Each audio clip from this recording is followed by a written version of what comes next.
नमस्कार दोस्तों, मैं प्रभाकर सिंह स्वागत करता हूं आपका मेरे YouTube चैनल इकोनॉमिक पाठशाला में। तो ये फाइनल पार्ट है बजट वाले चैप्टर का। पिछले कुछ पार्ट्स में मैंने इसकी हिस्ट्री और स्ट्रक्चर कवर किया था। उन सभी वीडियोस के लिंक मैंने डिस्क्रिप्शन बॉक्स में डाल दिए हैं, आप वहां से जाकर देख सकते हैं अगर आपने वो वाले वीडियोस अभी तक नहीं देखे हैं तो। और इसके साथ साथ मैंने उन सभी वीडियोस का एक प्लेलिस्ट बना के डाल दिया है बजट चैप्टर के नाम से। वो आपको मेरे चैनल पे और डिस्क्रिप्शन बॉक्स में उसका लिंक भी आपको मिल जाएगा, जिससे कि आपको आसानी हो जाएगी शुरुआत से लेके अंत तक पूरा का पूरा बजट का चैप्टर समझने के लिए। तो शुरू करते हैं फिर इकोनॉमिक पाठशाला। यह है समरी जो अभी तक हमने पढ़ा। क्या था कि सरकार की कुछ प्राप्तियां होंगी और कुछ खर्चे किए जाएंगे। जो प्राप्तियां होंगी उसको दो श्रेणियों में बांटा गया है, दो कैटेगरीज में बांटा गया है, रिवेन्यू रिसीव्स और कैपिटल रिसीव्स, राजस्व प्राप्तियां और पूंजीगत प्राप्तियां। ऐसे ही खर्चों को भी दो कैटेगरीज में बांटा गया है, दो श्रेणियों में, revenue expenditure and capital expenditure, यानी कि राजस्व खर्चे और पूंजीगत खर्चे। जो राजस्व प्राप्तियां हैं उसको दो श्रेणियों में बांटा गया है, टैक्स रिसीव्स और नॉन टैक्स रिसीव्स, यानी कि कर से जो भी प्राप्तियां होंगी वो टैक्स रिसीव्स में आएंगी और जो बिना कर के प्राप्तियां होंगी वो नॉन टैक्स रिसीव्स में आएंगी। टैक्स की भी दो श्रेणियां थी, डायरेक्ट और इनडायरेक्ट, यानी कि प्रत्यक्ष और अप्रत्यक्ष। इसके अलावा भी दो थे, प्रोग्रेसिव और रिग्रेसिव, और वैट और स्पेसिफाइड टैक्सेस। तो टैक्स को दो कैटेगरीज में बांटा गया और नॉन टैक्स को दो कैटेगरीज में बांटा गया। ये कौन कौन से थे, एग्जांपल्स की सहायता से हम समझ चुके हैं। अब जो एक्सपेंडिचर था वो दो ही थे, रिवेन्यू और कैपिटल। अब रिवेन्यू और कैपिटल को भी दो कैटेगरीज में बांट सकते हैं, प्लैंड और नॉन प्लैंड। ऐसे ही revenue planned, revenue non planned, capital planned, capital non planned.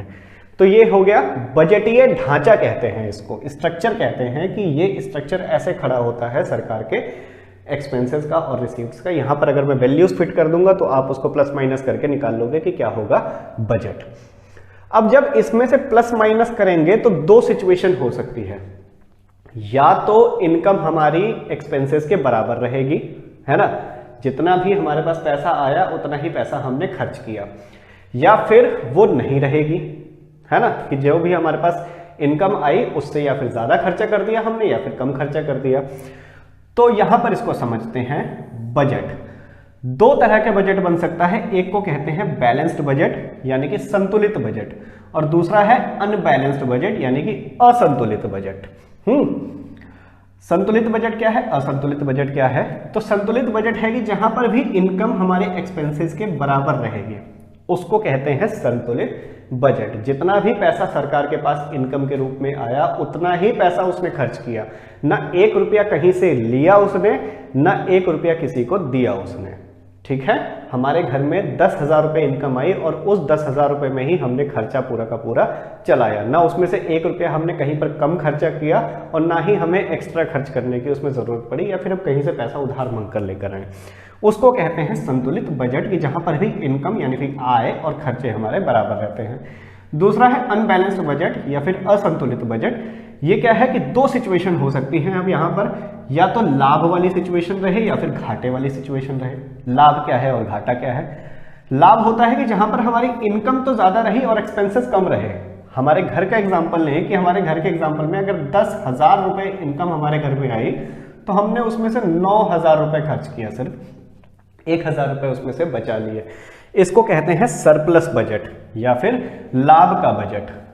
यह क्या है? असंतुलित बजट का कारण है, वो कारक है, एक श्रेणी में रखा गया है और यहां पर लाभ वाली स्थिति होती है। दूसरा है डेफिसिट बजट या फिर घाटे का बजट। डेफिसिट बजट या फिर घाटे का बजट, मोस्ट इंपॉर्टेंट यही है सबसे। इस पूरे चैप्टर में डेफिसिट बजट ही हमको पढ़ना है। यहां पर होता है कि एक्सपेंस ज्यादा रहते हैं, इनकम हमारी कम रहती है। हमारी इनकम तो हुई 10,000 रुपए और हमारा खर्चा हो गया 11,000 रुपए।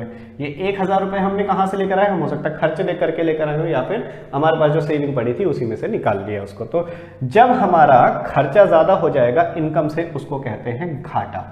भारत की स्थिति में घाटा ही हमेशा होता है। आज तक एक भी स्थिति नहीं आई कि जब बैलेंस्ड बजट बना हो या फिर सरप्लस का बजट बना हो। हम हमेशा घाटे का ही बजट बनाते हैं और यही घाटे का बजट ही हमको पढ़ना है इस पूरे चैप्टर में। कंक्लूजन अगर हम देखें तो हाँ यही है, इसी के लिए पूरा का पूरा इतना सारा समझना पड़ता है। तो डिफिसिट होता है घाटे का बजट। अब घाटा जो है 3 कैटेगरीज में बांटा गया है, रिवेन्यू डेफिसिट, प्राइमरी डेफिसिट और फिस्कल डेफिसिट। राजस्व घाटा, प्राथमिक घाटा और राजस्व घाटा, प्राथमिक घाटा और इसको कहते हैं राजकोषीय घाटा। राजकोषीय घाटा ये तो डिफिसिट घाटा, इसको डिफिसिट बजट भी कहते हैं या फिर घाटे का बजट भी कहते हैं। क्या था?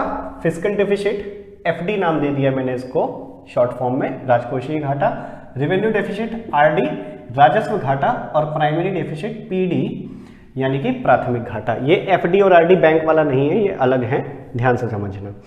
तो राजकोषीय घाटा वो स्थिति है जहां पर टोटल एक्सपेंस टोटल रिवेन्यू से ज्यादा होते हैं, यानी कि जितना भी पैसा सरकार के पास आया, कहां से पैसा आएगा? रिवेन्यू रिसीव्स, कैपिटल रिसीव्स, और खर्च कहां पर करेगी? रिवेन्यू एक्सपेंडिचर और कैपिटल एक्सपेंडिचर। पूंजीगत खर्चे, राजस्व खर्चे, राजस्व प्राप्तियां, पूंजीगत प्राप्तियां। तो जितना भी पैसा सरकार ने खर्च किया और जितना भी पैसा सरकार के पास आया, अगर खर्च ज्यादा है रिसीव्स से, तो वो वाली सिचुएशन होती है हमेशा फिस्कल डेफिसिट की। कुल खर्च कुल प्राप्तियों से ज्यादा है। क्या है एफडी का फॉर्मूला फिस्कल डेफिसिट का? कि टोटल एक्सपेंसेस कौन कौन से? रिवेन्यू एक्सपेंसेस और कैपिटल एक्सपेंसेस माइनस टीआर यानी कि टोटल रिसीव्स, किसको छोड़कर? लेकिन अदर देन बोरोविंग्स यानी कि उधार को छोड़ देंगे तो जो भी पैसा सरकार के पास आया था और उसने जो खर्च किया है, वो जो उत्तर आएगा उसको कहते हैं फिस्कल डेफिसिट। एक एग्जांपल की सहायता समझाता हूं मैं कि आपके घर पे टोटल जो इनकम हुई वो 10,000 रुपए हुई, लेकिन खर्च 11,000 रुपए कर दिया। तो ये 1,000 रुपए कहीं से उधार मांग कर लाए हो आप। इनकम आपकी कितनी है एक्चुअल में? 10,000 ही है। तो 1,000 रुपए कर्ज का जो है वो क्या है? फिस्कल डेफिसिट है। यही है कि टोटल जो रिवेन्यू है अदर देन बोरोविंग्स, उधार को छोड़कर, वो सभी क्या कहलाता है? फिस्कल डेफिसिट कहलाता है। तो फिस्कल डेफिसिट को शॉर्ट फॉर्म में क्या लिख सकते हैं कि टोटल बोरोविंग्स है, जितना भी सरकार के ऊपर कर्जा है कि उसको देना है वापस, किसी भी देश से ले रखा है या फिर किसी संस्था से ले रखा है, तो जितना भी पैसा सरकार को देना है वापस, उसको कहते हैं फिस्कल डेफिसिट। अब सरकार कर्ज कहां से ले सकती है? तो एक संस्था है जैसे वर्ल्ड बैंक, विश्व बैंक, या फिर एक संस्था है आईएमएफ, इंटरनेशनल मॉनेटरी फंड, या फिर किसी और पर्टिकुलर देश से ही कर्जा ले सकती है। तो जितना भी कर्जा सरकार के ऊपर है जो उसने कमाया नहीं, कहीं से उधार मांग कर लाए है, उसको कहते हैं fiscal deficit, including interest payments. अब ये जो कर्जा मांगा है कहीं से, 1,000 रुपए आपने कर्जा मांगा है, अगले महीने तक आप नहीं चुका पाए, उससे अगले महीने तक नहीं चुका पाए, तो उस पर ब्याज चढ़ता रहेगा लगातार। और देश को कर्जा मिल रहा है तो ऐसा तो नहीं कि यारी दोस्ती ताज़ा माजा चल रही है भैया, बिना इंटरेस्ट के दे दिया पैसा, ब्याज तो भरना ही पड़ेगा। तो जो ब्याज भी चढ़ता रहता है उसको भी इंक्लूड किया जाता है, इंटरेस्ट पेमेंट को भी, और उसको भी कर्ज के रूप में ही रखा जाता है। तो टोटल बोरोइंग, जितना भी पैसा सरकार को देना है वापसी, उसको जोड़कर क्या कहते हैं? उसको फिस्कल डेफिसिट या फिर राजकोषीय घाटा। अब बढ़ते हैं रिवेन्यू डेफिसिट की ओर, राजस्व घाटे की ओर। हमारे पास दो तरह के खर्चे भी थे और इनकम भी थी, revenue receive, capital receives, revenue expenditure, capital expenditure. अब इसमें से कैपिटल को छोड़ दो, रिवेन्यू पे बात करनी है सिर्फ। कुछ रिवेन्यू एक्सपेंसेस होंगे और कुछ रिवेन्यू रिसीव्स होंगी, यानी कि राजस्व खर्च होगा और राजस्व प्राप्तियां रहेंगी। तो अगर राजस्व खर्च जो है राजस्व प्राप्तियों से ज्यादा है तो उसको कहते हैं रिवेन्यू डेफिसिट कहते हैं। क्या है इसका फॉर्मूला? कि revenue expenses minus revenue receives. क्यों निकालते हैं इसको? ताकि सरकार के अपने खुद के खर्चे पता चले कि कितना खर्चा सरकार अपने ऊपर कर रही है। ठीक है भैया। नेक्स्ट है प्राइमरी डेफिसिट, प्राथमिक घाटा। ये इंट्रोड्यूस कराया था श्री मनमोहन सिंह जी ने। एक दिन ऐसे ही बैठे बैठे हिसाब लगा रहे होंगे कर्जे का, खर्चे का, कितनी बोरोविंग्स है उनके ऊपर, तो उनके मन में ख्याल आया कि इसमें से एक्चुअल खर्चा कितना है, कर्जा कितना है, इसमें से एक्चुअल कर्जा कितना है, क्योंकि इस टोटल कर्जे में से कुछ पैसा तो मुझे ब्याज का भरना है, तो मैंने असलियत में कितना उधार लिया हुआ है। इस 1,000 रुपए को आप नहीं भर पाए और उसके अगले महीने उस पर ब्याज लग गया, उसके अगले महीने उस पर ब्याज लग गया, तो बढ़ते बढ़ते ये 1,000 रुपए मान लेते हैं 2,000 रुपए हो गए। तो आपका जो टोटल कर्जा हो गया फिस्कल डेफिसिट, यानी कि वो तो 2,000 हो गया, लेकिन इस 2,000 रुपए में से 1,000 रुपए इंटरेस्ट के हैं। आपका जो एक्चुअल कर्जा था वो 1,000 रुपए ही यहाँ पर था। तो मनमोहन सिंह जी के दिमाग में भी कुछ इस तरह का आइडिया आया और उन्होंने कहा कि एक नया डिफिसिट ऐड करना चाहिए, प्राइमरी डिफिसिट नाम दिया उसको, प्राथमिक घाटा। क्या है ये कि PD equal to fiscal deficit यानी कि जो टोटल बोरोविंग्स हैं माइनस इंटरेस्ट पेमेंट, कितना पैसा मुझे ब्याज का देना है उसमें से, जो भी आंसर आएगा उसको कहते हैं प्राइमरी डेफिसिट। तो ये है तीनों में फर्क। जो हमारे देश के ऊपर टोटल कर्जा है उसको कहते हैं फिस्कल डेफिसिट, जो राजस्व का है सिर्फ यानी कि रिवेन्यू एक्सपेंसेस का और रिवेन्यू रिसीव्स का, उसका जो कर्जा है उसको कहते हैं रिवेन्यू डेफिसिट। और प्राइमरी डेफिसिट क्या है? फिस्कल डेफिसिट यानी कि जो टोटल कर्जा है उसमें से कितना पैसा इंटरेस्ट के नाम का देना है, उसको अगर घटा देंगे तो आ जाएगा ये प्राइमरी डेफिसिट। तो अब बढ़ते हैं इम्प्लीकेशंस की तरफ, परिणाम की तरफ, कि अगर सरकार के ऊपर कर्ज लगातार बढ़ता जाए तो कैसे, क्या परिणाम उसके हो सकते हैं। एक है इन्फ्लेशनरी स्पाइरल, स्पाइरल को हिंदी में कहते हैं जाल। इन्फ्लेशनरी यानी कि महंगाई जाल लगातार बढ़ता जाता है। अगर सरकार के ऊपर कर्ज बढ़ेगा तो पैसा कहाँ से लाएगी फिर कर्ज भरने के लिए? जनता से वसूलेगी, जनता के ऊपर टैक्स लगाएगी या फिर सामान के प्राइसेस ज़्यादा बढ़ा देगी, तेल महंगा कर दिया, आटा महंगा कर दिया। तो ये क्या है?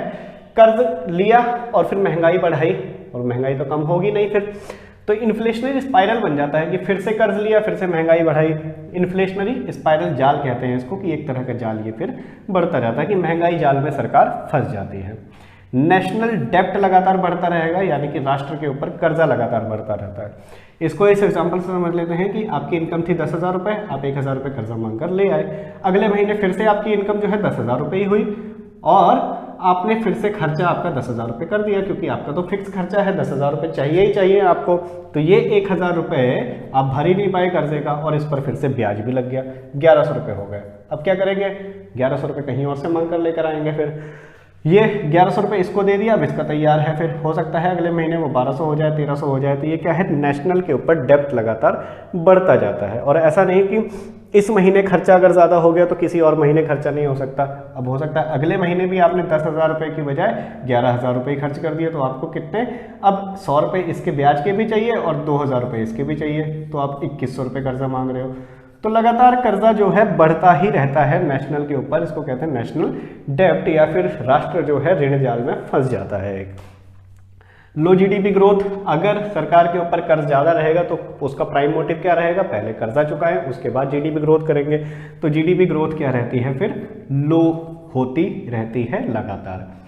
क्राउडिंग आउट, क्राउडिंग आउट का मतलब होता है कि लोग भागने लगते हैं। लोग भागने का मतलब है कि भैया अब जब कर्ज लगातार देश के ऊपर बढ़ रहा है तो महंगाई लगातार बढ़ रही है, तो जितने भी निवेशक हैं हमारे देश में, इन्वेस्टर्स हैं हमारे देश के या फिर बाहर के, वो तो यहाँ से निकलने लगेंगे, क्योंकि सरकार लगातार उन पर चार्जेस बढ़ा रही है, टैक्स बढ़ा रही है, या फिर और भी किसी तरह के कर बढ़ा रही है।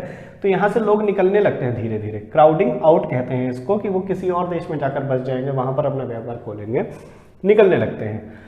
और जब इतनी सारी चीज़ें होंगी तो सरकार के जो क्रेडिबिलिटी है ना, उसका अंत हो जाएगा। इसको कहते हैं एरोजन ऑफ क्रेडिबिलिटी। जो विश्वास है सरकार के ऊपर वो खत्म हो जाएगा।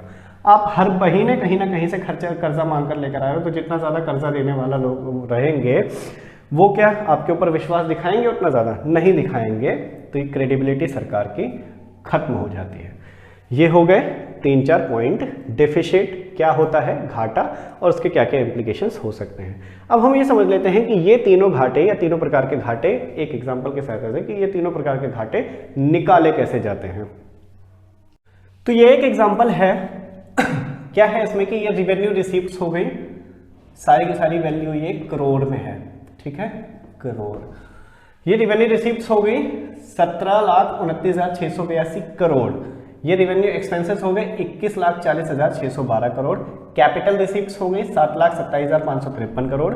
कैपिटल एक्सपेंसेस हो गए 3,16,623 करोड़। टोटल रिसीप्ट्स जो हमारे पास आई वो आई 24,57,235 रुपए, यानी कि जो टोटल इनकम थी सरकार की वो कितनी हुई?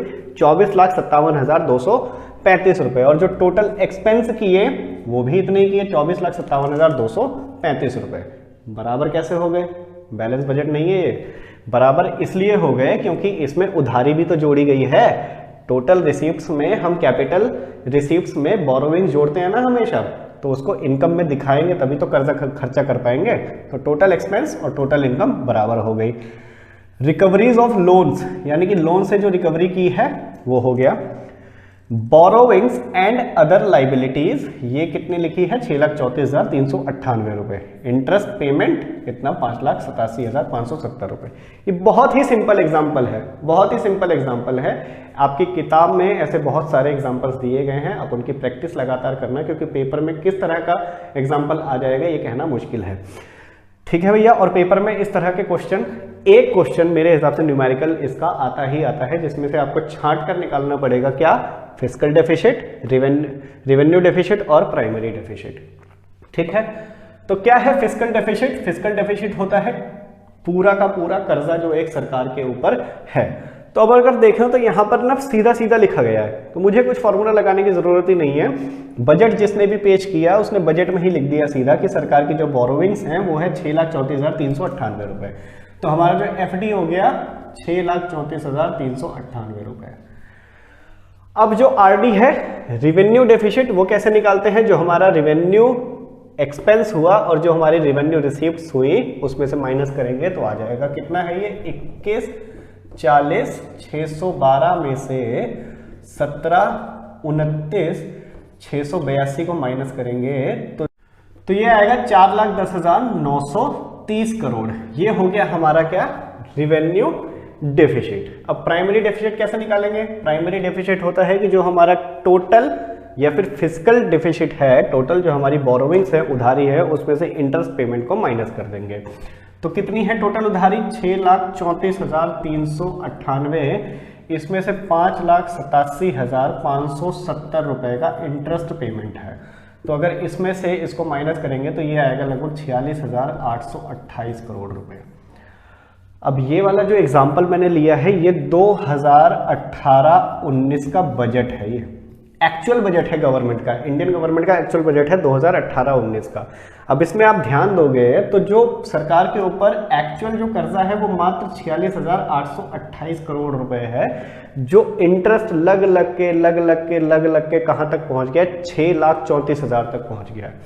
5,87,570 रुपए इस 6,34,000 में से सिर्फ इंटरेस्ट का भरना है, ब्याज का भरना है। इसीलिए इंट्रोड्यूस कराया मनमोहन सिंह जी ने हमसे प्राइमरी डेफिसिट। ठीक है भैया, इतना ज्यादा फर्क आता है। ये अगर आप निकालोगे मेरे हिसाब से टोटल जीडीपी का 0.3% आएगा, मतलब 100 रुपए अगर आपके खर्च किए हैं तो उसमें से मात्र 30 पैसे आपके उधारी के हैं, और जो टोटल यानी कि एफडी है वो 3.5% था, रेस्ट इस पर इंटरेस्ट लगा हुआ है। ठीक है भैया, तो ये है बजट, ऐसे बजट बनाया जाता है। ये खाली समरी है उसका, इसमें एक एक यूनिट को ढूंढकर ऐड किया जाता है, किसको रिवेन्यू में रखना है, किसको कैपिटल में रखना है, तब जाकर हम इस समरी तक आ सकते हैं। ये तो 18-19 का एक एग्जांपल लिया है, ठीक है, आपको समझाने के लिए। अब आपका पूरा का पूरा बजट का चैप्टर क्लियर हो गया होगा। क्या है घाटे का बजट, सरप्लस का बजट क्या है, फिस्कल डेफिसिट क्या है, रेवेन्यू डेफिसिट क्या है, प्राइमरी डेफिसिट क्या है। इस चैप्टर में से जो क्वेश्चंस आते हैं वो एक क्वेश्चन न्यूमेरिकल का तो फिक्स ही है, बाकी 1-2 नंबर के डेफिनेशंस वगैरह भी आ जाती हैं। तो बहुत इंपॉर्टेंट चैप्टर है, बहुत ही इंटरेस्टिंग चैप्टर है।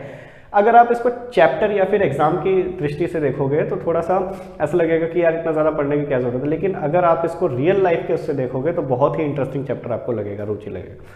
तो ये हो गया बजट का चैप्टर क्लोज। अब मिलेंगे नेक्स्ट चैप्टर के साथ नेक्स्ट वीडियो में। तब तक ध्यान रखिए अपना, चैनल को सब्सक्राइब कर दीजिए यदि आपने नहीं किया है, ताकि लेटेस्ट आने वाली वीडियोस आपको मिल जाएं समय पर। धन्यवाद।